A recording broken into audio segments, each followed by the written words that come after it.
wanaagsan asxaabay meel kastoo naga daawanaysaan kusoo dhawaada habeen wanaagsan barnaamijkeena habeennimo waa habeennimo khamiisa jimca ay soo galayso waana barnaamijkii saddexaad ee maanta aan idiin soo gudbanayno dhammaan qodobadiisu waxay ku saabsanaan doonaan wararka kasoo kordhay xaaladda gobolka bariga dhexe haddaba barnaamijka waxaynu ku bilaabaynaa aayatullaahiga cusub ee iiraan mujtaba khamenei ayaa fariin dheer oo uu kula hadlayo shacabka dalkaas soo diray iyo guud ahaan siyaasadda wadaxaajoodka iyo waxa dhan wuxuuna kusoo beegay sanad guuradii waqtigii kasoo wareegay 40 maalmood kadib dilkii aabihiis aayatullaahigii hore waxaa kasoo wareegatay 40 maalmood waa maanta dagaalka uu bilaabanayo waay ilaa maanta 40 maalmood markaa xuskiisii 40kii maalmood ayuu khudbadan kusoo beegay haddaba marka muxuu yidhi الجزيرة وحليها هاي ورقورد وصوب حي ودقدقة وحشيقية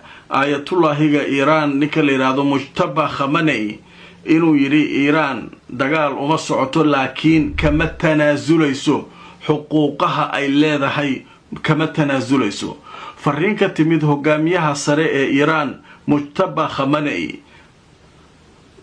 أيا وحو كسو آديي maalinta afartanaad dilka hogaamiyihii hore ee cali khamenei oo ahaa aabihiis joogitaanka dadku ay wadooyinka waaweyn u soo baxeen si ay u xusaan munaasabadan uguna duceeyaan aayatullaahiga hore ayaa waxa uu sheegay inay arintaasu ahayd mid muhiim ah in 40kii maalmood ay dadku dibadaha taagnaayeen oo ay u ducaynayeen iiraan ma raadinayso dagaal ayuu yidhi laakiin xuquuqdeeda kama tanaasuli doonto iiraan waxay muujisay dabeecado dhab ah markii ay dileen caruurteenna ayuu yidhi ciidamadeena qalabka sida ayaa dagaalka u rogay guul weyn inkastoo ay waxyeelo iyo dharbaaxo u geysteen cadowga meel kastoo kasoo weerartamayay dadkeenu waxay ku soo baxeen guulo garoonka dhexdiisa ah waxaana caddaatay in iiraan ay tahay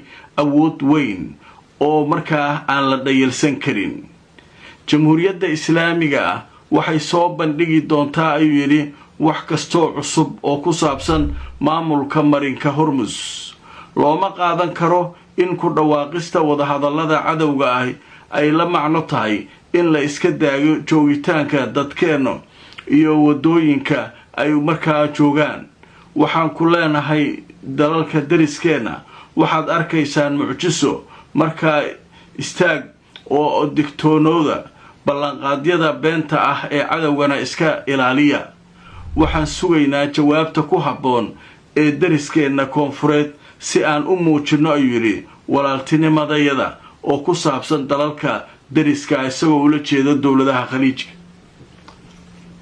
waay marka hadalkan waxa uu muujinayaa la leeyahay iiraan weli mowqifkeedii inay taaganta wax aan ka tanaazulayno oo xuquuqaheena ma jiraan ileeyihin marka dagaalkiina wuxuu sheegay inay iyagu ku adkaadeen dadkoodu ay dhabar adeegeen wadooyinka usoo baxeen dadka dariska dowladaha dariska khaliijkana wuxuu sheegay inay ogaadeen had dhagarta cadowga iyo wixii u sheegi jiray wuxuu u sheegi jiray waa idin difaacayaa wax idin soo aadi kara male waxsaan marka waxaasoo dhan waa aragteen u leeyahay marka hadalkaas wuxuu ahaa hadalkii uu soo saaray caawa wadaadka cusub ee hogaaminaya iiraan aayatullaahiga la yidhaahdo mujtaba khamenei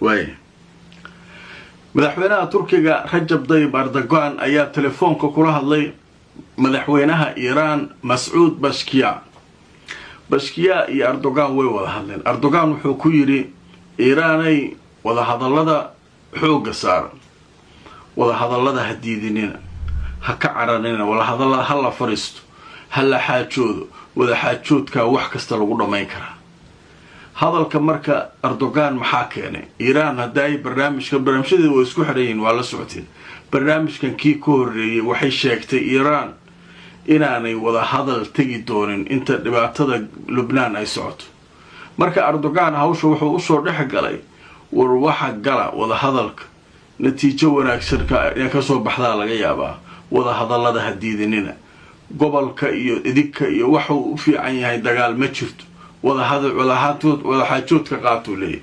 haddaba marka aan idin tuso madaxtooyada turkiga ayaa caawa war soo saartay. waxay sheegeen madaxweyne Erdogan inuu u sheegay Pezeshkian lagama maarnimada in laga faa'iideysto wadahadallada si loo gaaro deganaansho daa'im ah. madaxweynaha turkiga Erdogan ayaa waxa uu sheegay isagoo la hadlayay telefoonka madaxweynaha dalka Iiraan Mas'uud Pezeshkian in wadahadalladu ay muhiim yihiin, waxayna muhiim u yihiin deganaanshiyaha guud ahaan gobolka oo markaa oo wanaaga iyo deganaanshiyaha gobolka ay anfacayaan. marka wadaxaajoodkii marka hawshiisi way socotaa, xaaladihii marka halkaas ay marayaan.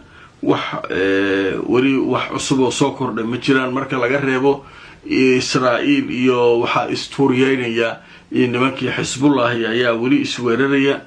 xaajadu halkaas ay marka joogtaa ay maraysaa. nimankii xuutiyiinta iyaguna war kooban ay soo saareen ay leeyihiin mufaaja'aad aan samayn doonaa. mufaaja'aadku waa waxyaabo aan xisaabtaba ku darsanayn oo aan la qiyaasi karin, aan la soo baxayna ay leeyihiin.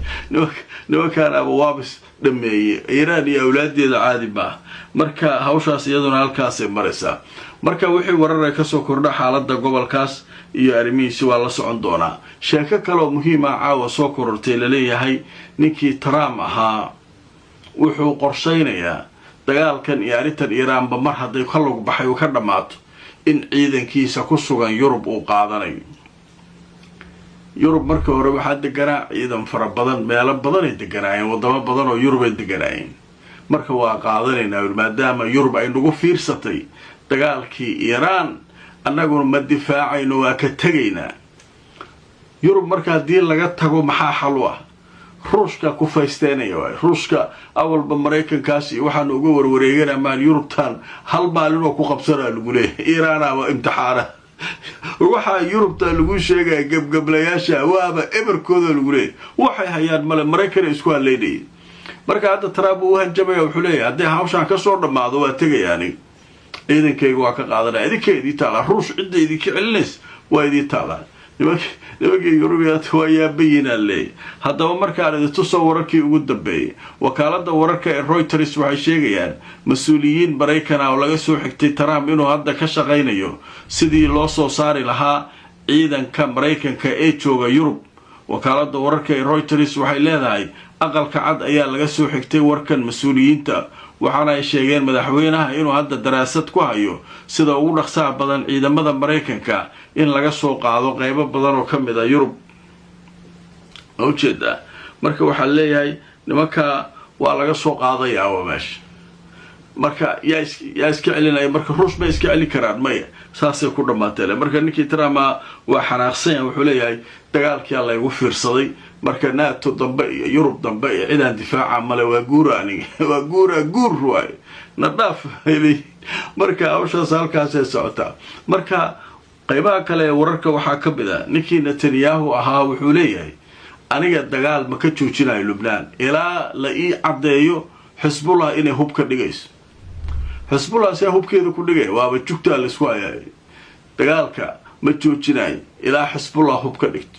haddaba markaan idin tuso wararkii ugu dambeeyay, Al Jazeera waxay leedahay ninkii Netanyahu ahaa wuxuu yiri ma joojinayno dagaalka Lubnaan ilaa hubka laga dhigo Xisbullah oo hubka dhigis lagu sameeyo, sidaasna lagu xaqiijiyo heshiis nabadgelyo oo markaa inaysan iyagu wax huba qaadan karin nimanka la yiraahdo Xisbullah. marka sheekada ma shaqaynaysaa? ma shaqaynayso.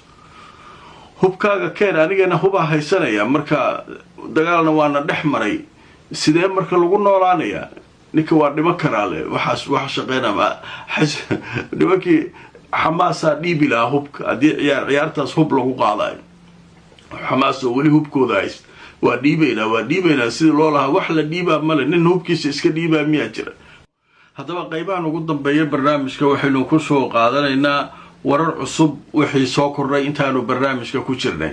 haddaba wararka soo kordhay waxaa ka mid ah Israa'iil waxay sheegtay goor dhaweyd inay qaaday 2 weerar oo ay ku qaaday koonfurta Lubnaan halkaas oo ay sheegtay inay yihiin meelaha gantaalaha looga soo ridayay saacadihii ugu dambeeyay inay weerarada ku qaaday dhanka kale Kuwait ayaa sheegaysa hawadeeda inay soo galeen diyaarado drone oo markaa hadda ay la tacaalayso oo ay la dagaalamayso iyadoo aan la garanayn diyaaradahaas halka ay ka socdaan oo ay ka yimaadeen Iiraan laftirkeeda waxay leedahay mandiqada la yiraahdo Azerbaijan al-Sharqiyya oo dhinaca Azerbaijan xigta waxaa la sheegayaa in markaa hanaanka difaaca hawada ay la dagaalamayaan diyaarado drone oo halka hawada Iiraan iyaguna soo galay marka xaaladdu sidaas ay isaga kacsan tahay jawigu waa kaas marka wixii warar soo kordhana barnaamijyada dambe ayaan idinkula socodsiin doonaa like gareeyo oo share gareeyo barnaamijka haddaad cusub tahayna subscribe ka iloobi YouTube-ka Facebook-gana follow gareey inta aan mar kale kulmayno